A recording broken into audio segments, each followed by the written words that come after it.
Alright guys, hey, welcome to episode number 4 of this prep series.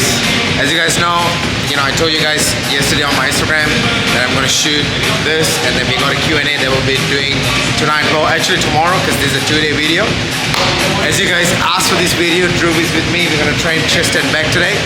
How are you feeling, my man? Feeling good, man. Had a long day at work, but no excuses. We're here. Yeah, made it. Right. Gotta get it done. We actually had NZ Muscle today, guys. As you see, as we're getting closer towards this prep, I like to go to different gyms and experience, different gyms are going to bring different atmosphere, which means sometimes when you're at the same gym and if you're trying to do a workout, it's just, you just want to experience that different vibe, right? Different machines. Yeah, exactly. And different machines. These are, some arsenal equipment, which is really good for bodybuilding stuff. Yeah. But we'll be doing this stuff as we go through this prep series. We'll be going to different gyms and experiencing that as well. So, yeah, man, we're going to start off with some lat pull downs. You guys stay in for the ride. It's going to be a good one. Alright guys, so what we're going to do here, obviously, this was the same routine that we did about 2 weeks ago. Obviously, the machines are very different, so we are going to play around with the machines. As you know, we trained at Snap when we did the same routine. This is my current program. But, instead of like the incline dumbbells, they probably have like the hammer stretches over here, or hammer strength arsenal press, which we'll be using. They don't have a chest press, so we'll probably do like the free-weighted version of it. But this is my last working set for this particular exercise, so we're going to do a drop at the end. Yes, Daddy.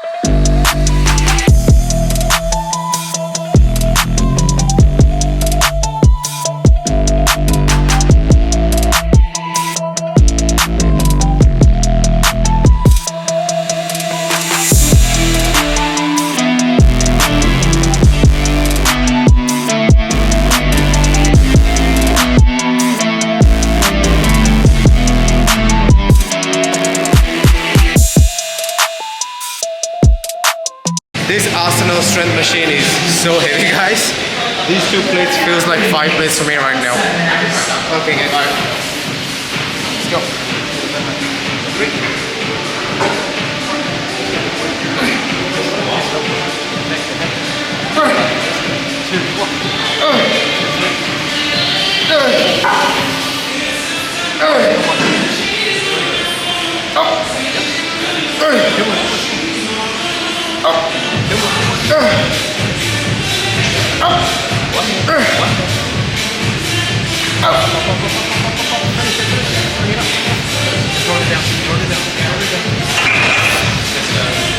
Oh my gosh!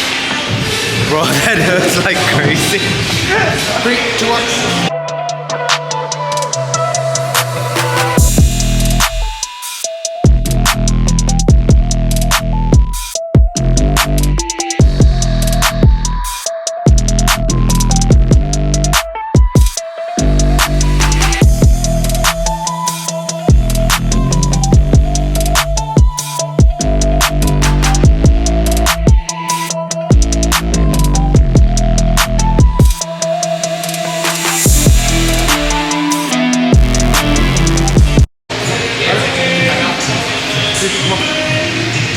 Push. 4. Drive it up. 4. 5. Drive. 6. Drive. Come on. 6. Let's go. 7. Push. Come on. Up. Big finish. Let's go. 1.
Linda, let's take it. Come on. Let's take it.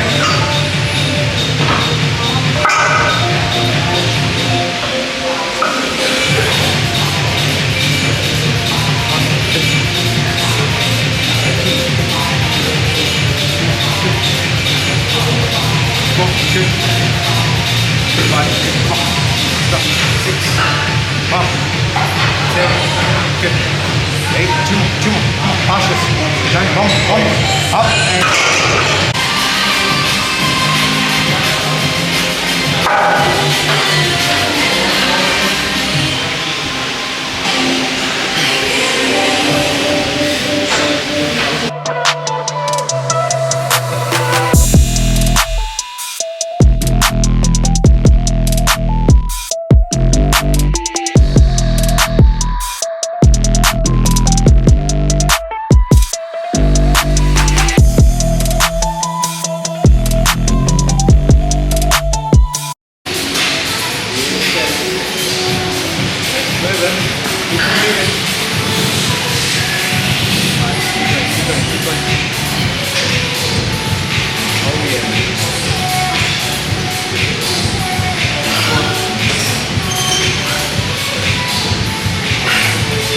Gotta be number one.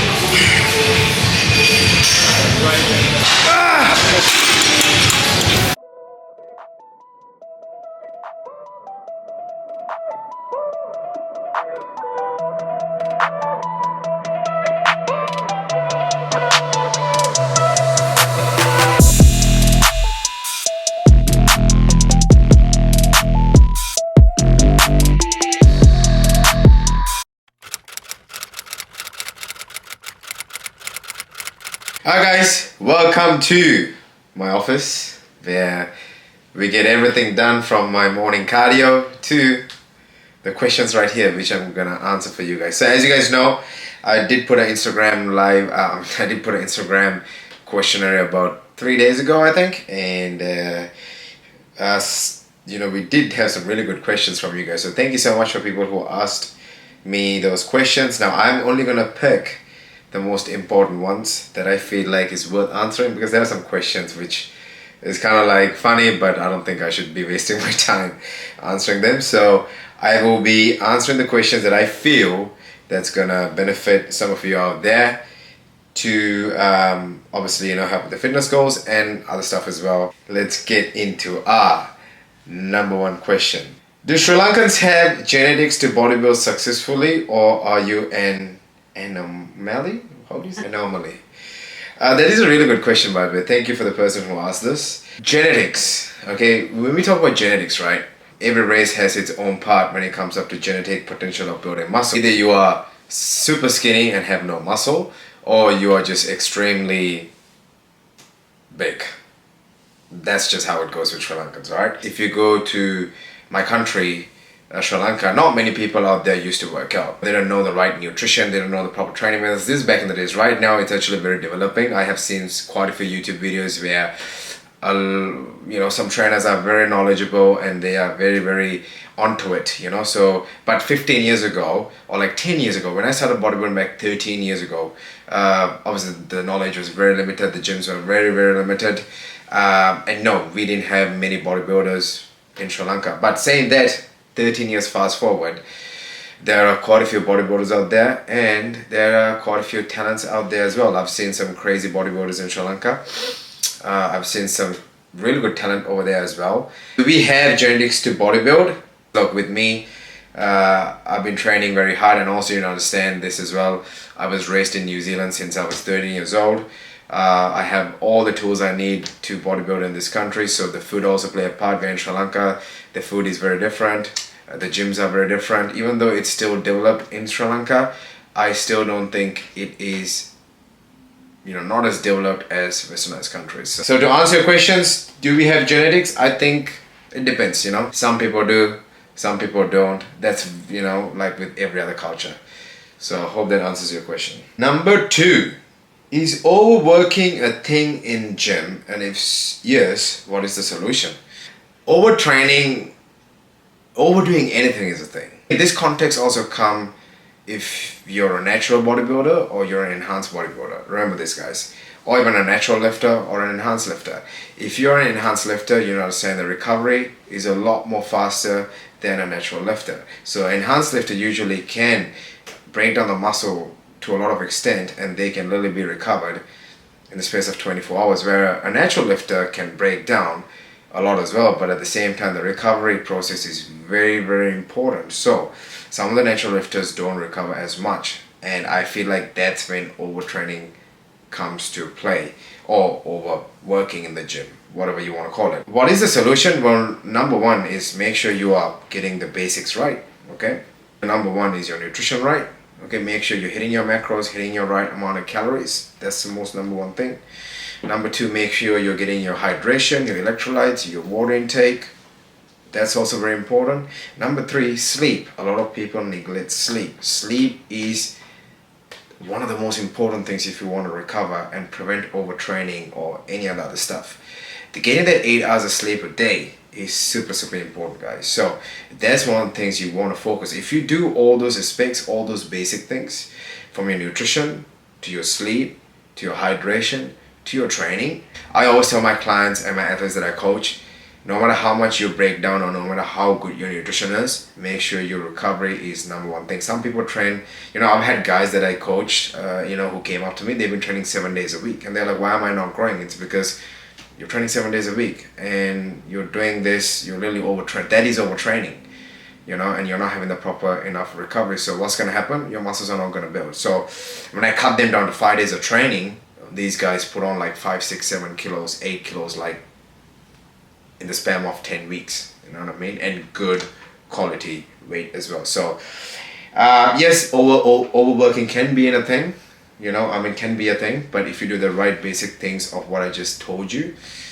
then you should be fine. How do you cut comfort food out of your diet? You don't have to cut comfort food out of your diet at all.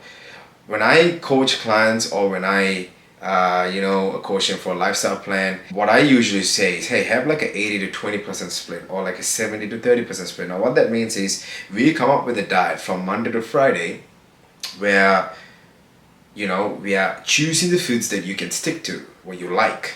As long as that diet is sustainable for you and you can stick to it and you enjoy it, you will get results during that time. Remember, this is lifestyle. This is not bodybuilding or athletes. Okay, now that's a different criteria.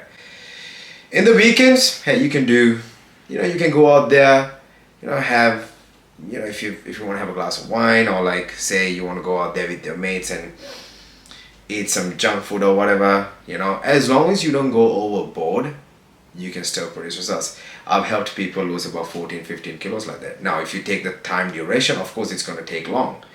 Okay, if you come and say, I want to get ready for something in 3 months or 4 months, then obviously we need to take that into consideration because we have a time limit. Now, if you come to me and say, hey, I don't care about this, I literally want to live life and lose weight, you can literally do that while having a good life.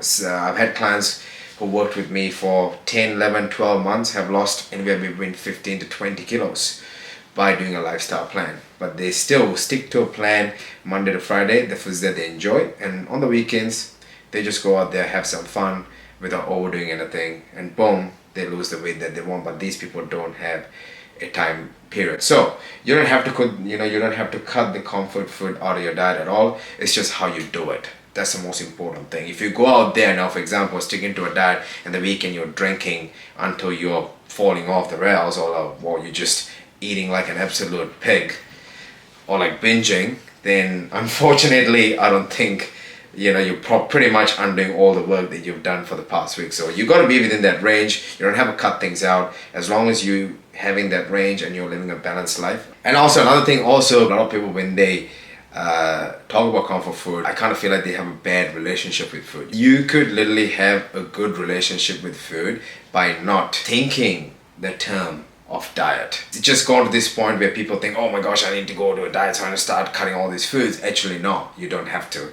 A diet is supposed to be a thing where you can actually stick to something that you love and you're still getting results. And that's what I do with my clients. As I said, we try to build a very healthy relationship with food, which is going to help you to progress in your fitness journey, love the gym, and also at the same time have a good relationship with food that you eat, and you're not going to feel guilty. So that's what ADC is about. That's what Alvin Does Coaching is about when it comes to lifestyle people. All right, the best booty enhancing shorts. Babe, have you got some booty enhancing shorts? Okay, so I'm gonna get my wife here, guys. I'm gonna explain to you guys. These are probably my favorite. So it's the Alphalete brand. So these are leggings, but you can get these in shorts. So it's Alphalete is the brand, and the type of short is called Amplify. So it's a whole range of shorts, leggings, sports bras, and they're amazing. They're like super lightweight, they're really stretchy, and they cling to your skin. So I think that gives like the booty enhancing look. They are quite expensive though. So Alphalete's an American brand.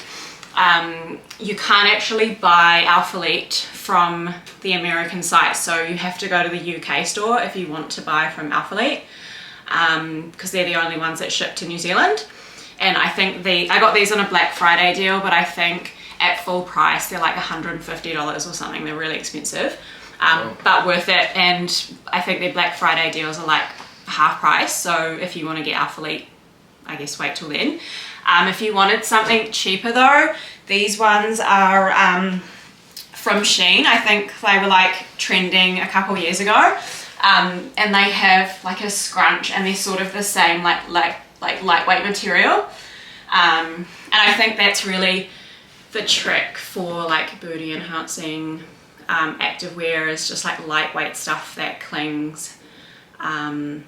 Yeah, that's my 2 cents. Yeah. Well, there you go, guys. Oh, this one. My man Sadie actually asked this question, and he actually told me, "Hey, bro, you better answer this." I will. How do we get big wings like you? So, Sadie, I think you have bigger lats than me, brother. So I don't know why you asked that question. You know, you're a big guy. You know, so. But honestly, like for back exercises, what I do is, since me and Brandon started working together, one of the things that we actually could cooperate with our training, since me and him started working since September, was we do a push-pull leg split, but sometimes push and pull together, legs differently, or we'll do a PP, we'll do a push-pull, lower 1, accessory day, lower 2, and push-pull 2. I think having that frequency of hitting all muscles actually did benefit me in all areas, and my back as well. But saying that, I used to really hammer my back since back like when I first started bodybuilding. We're talking 10 years ago. I used to obviously watch Chris Jones, POG back in those days, and I've learned a lot from Chris Jones, honestly, with the angles and things like that he put on his video. So shout out to him. But yeah, just hitting the back in different angles really helped me as well. And as we progress in our bodybuilding journey, we want to tweak the training. We can't be doing the same things over and over again, because your body is just not going to respond the same way. So what me and Brandon, when we started working out, he actually made a program for me to really start to improve the weaknesses of my lats and bring the things that we want to bring, and we are still improving. So Sadie, for your question, my man, you've got a really great back as well. Yeah, those are my tricks, man. And guys, that is it for these questions, man. We had about quite a few more other questions, but as I said, guys, I can't, because this might take 2 hours for me to answer. I'm already rambling, so I might as well stop now. I did have 6 of the most important questions that I thought would be the best to answer, and I hope this might help some of you guys out there. At the end of the day, keep in mind, guys, I keep it real. If some of you are going to get offended of what I'm going to say, you probably not should be watching this. If you like what I say, make sure you guys drop a comment out there, give a like to my YouTube channel or to this video, subscribe to my YouTube channel, and guys, until next time, take care, God bless you all, we'll see you guys soon.